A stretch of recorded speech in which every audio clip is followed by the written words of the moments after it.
Hi, this is Shannon Symonds, and I'm the author of Booked for Murder. And it's about 5 a.m., 5:30 a.m. on a Saturday morning, and I've been out of town, so I'm behind. I have been recording Booked for Murder as I read it out loud, and I'm doing the final edits. It's been very helpful for me. I'm a little bit ahead of this, but I want to catch you up today. So this will be Chapter 11.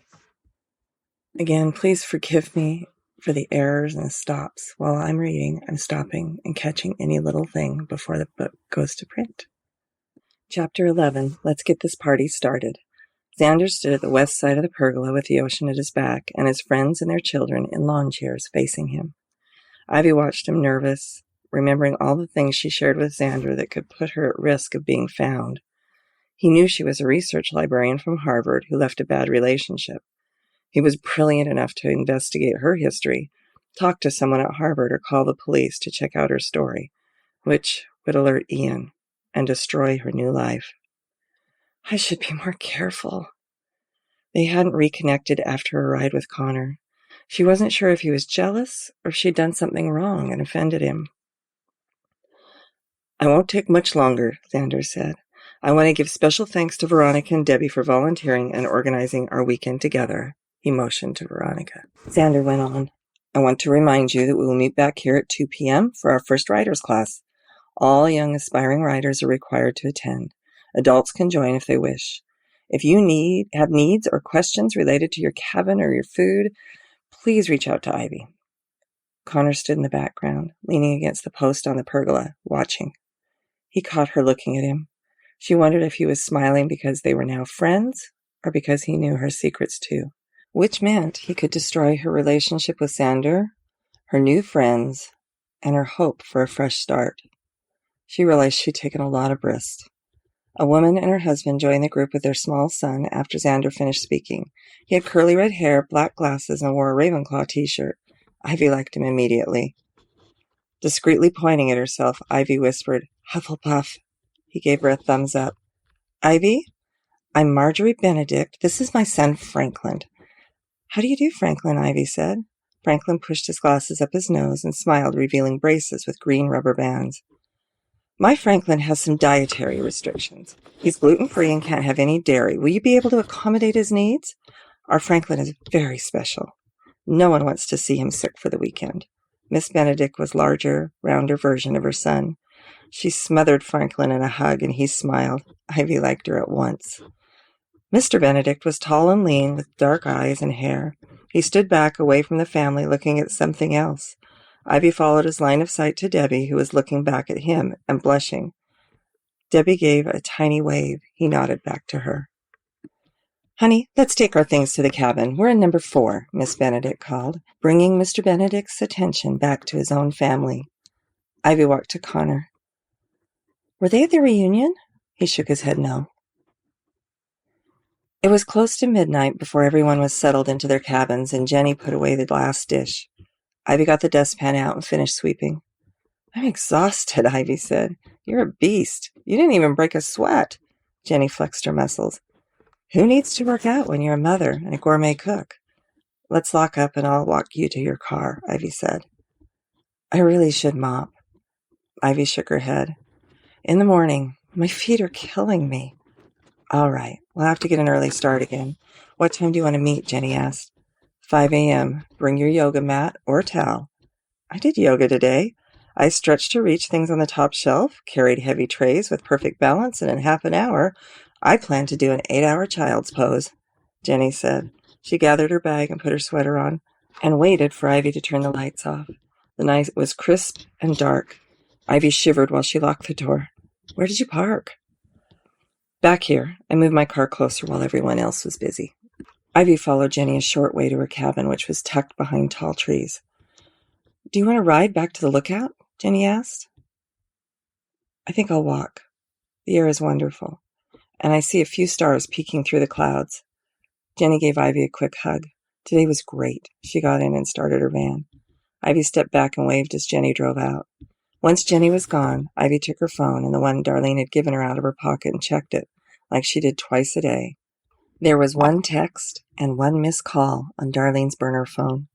They were both from a blocked number that Darlene used for calls. Her blood rushed like a waterfall in her ears as she read the text. The text read, "Call me, D. Darlene." There wasn't a message on her phone, just the missed call. Her stomach lurched. Her knees felt like they would buckle. She leaned on the wall and closed her eyes, trying to slow her heart down. She knew she'd taken too many risks and gotten lazy about checking the phone. This morning of all mornings, she forgot to check for texts. She felt like such an idiot and berated herself silently for being lax. The text had been sent at 9 a.m. Her mind ran wildly with possibilities. Did Darlene have a warning? Was it already too late to run? Had he found the shelter? Her? She knew Darlene wouldn't call unless there was a problem. She looked at the time on her phone. It was 3 a.m. at the shelter. There was no point calling her back until after 9. Then Ivy realized tomorrow was Saturday. She could call the shelter, but Darlene was usually not working on weekends, and Ivy didn't have her cell number. Surely Darlene wouldn't make her wait until Monday. As she stood silently, still in the trees looking at her text, something white flashed in the corner of her eyes.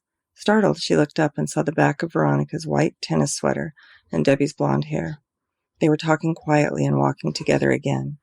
It was too dark for her to see more than their outline in the white clothing. All she could hear was the sound of their muffled voices. She tried to get closer. A branch snapped under her foot. They stopped talking, looked around, and headed in the direction of Veronica's cabin.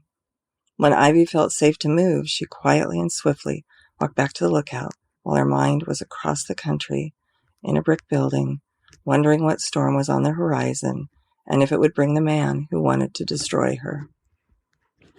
I have to apologize for missing a week of recording. I was actually at a writers' conference, which is similar to a retreat, but it's a place where writers and musicians and authors get together. It was in Salt Lake, it was in Provo, in Utah. It's called LDSPMA, and they had nominated me for an award, or someone had a little while ago, and I didn't get it. And I could tell why when I got there. There were so many talented people. It's really great for writers to get together, like Xander's little pergola in his little area, to be able to talk. While I was there, I realized that I was in a building with my favorite authors and my favorite musicians, the Bonners. John, by the way, is a fun speaker. I love him. And people that made movies and films, the lead singer of Chicago, lots of really fun stuff. And there were only like 1 or 2 young people. And I kind of feel like Xander did. I feel like, our young people walk around the world with everything in their back pocket. We had to go to the library, get encyclopedias, if you're old like me, or get online. They have everything at their fingertips. And yet, I'm not sure that we really teach them how to navigate it in a way that lets them express all their creativity without doing a million selfies. So, I was talking to someone there, and I would love to see what I put in this book, which is a place for young people who know they love to write, or who know they love to paint or sing, come to learn, okay, I want to write a book. How do I put it together? How long should it be? How long should it take? How do I publish it? How do I reach a publisher? One of the fun things that we did there was there's a room full of about, maybe 15, maybe 12 publishers. And my daughter went with me. We volunteered, which made it really great because we got to meet a lot of the people that put it together, and a lot of people that were there early in the morning and later. And I got to meet several of the publishers, not to chit chat, but to see them in what we call the pitch room. And so for 2 hours, authors who had books that they really wanted to get traditionally published came in and pitched their books for 10 minutes to each publisher. So pitch is a fine art, an art that I am not that great at, and I wish I was. I did pitch my book. I pitched my book to Shadow Mountain, which is an imprint of Deseret Book, who is my favorite publisher in the whole world. And they have international reach. And as I was watching everybody get ready to pitch their books, and they were so tense and so nervous, I thought I should be more nervous. But I kind of have a little bit of a philosophy. how to say your prayers in the morning, listen to your heart, and leave it to God. And so it let me stand back and really, really enjoy getting to know a publisher for just a minute and getting to watch others. And now my fingers are crossed. So, and if not this time, maybe next time. I had a publisher, but they are no longer doing fiction, which is super sad. And I think that came out of COVID and the reduction in the purchase of paper books and the increase in the purchase of ebooks, which once again puts it in the back pocket of our youth. I was writing when I was very young. At 11, I took my first college painting class or art class. I got oil paints for Christmas, and I wanted to paint. And my first painting still hangs, I think, in my mom's apartment.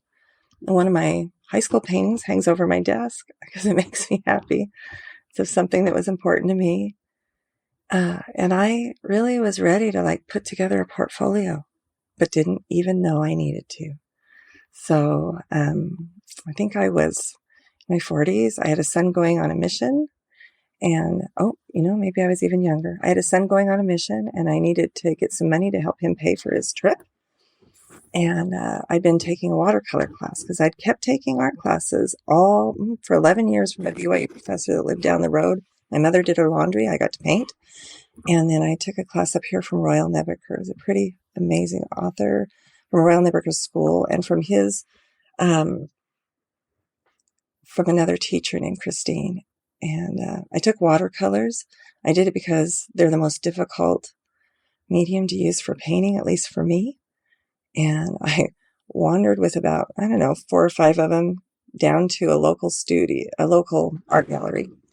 And Rosalind was working there. And I took them in, and she looked at them. She was from England. She had a cute little accent. And she looked up and she said, "These are great. Can you bring me 50 more by next week?" I thought, and I looked at her. I said, sure, I can do that. And I went home and I painted 50 paintings faster than I've ever painted anything in my whole life. And I kind of fell into the art world for a few years. And there were 2 galleries that would carry my paintings, one in Cannon Beach and one in Seaside. And it funded my son's trip. It was phenomenal. And then both galleries closed because it's hard to run an art gallery. And I switched to writing. Why? I have no idea. I love them both, but I think writing really lets me share with the most people the things that I see and my vision for the world. And I want young people to be able to do that. I want them to know when they're 16 and 17 how to start a book rather than how to reach people with inappropriate things online. I think our young people are phenomenal, creative. All the young people that I've ever worked with, they're the people we call when our computers break. They're the people that really understand the world around them. And I think they're ready to create far sooner than we give them credit for. So if you see a young person and you're an artist or an author or a writer or a musician, pick one out and give them a boost. Chapter 12 coming up in 2 minutes.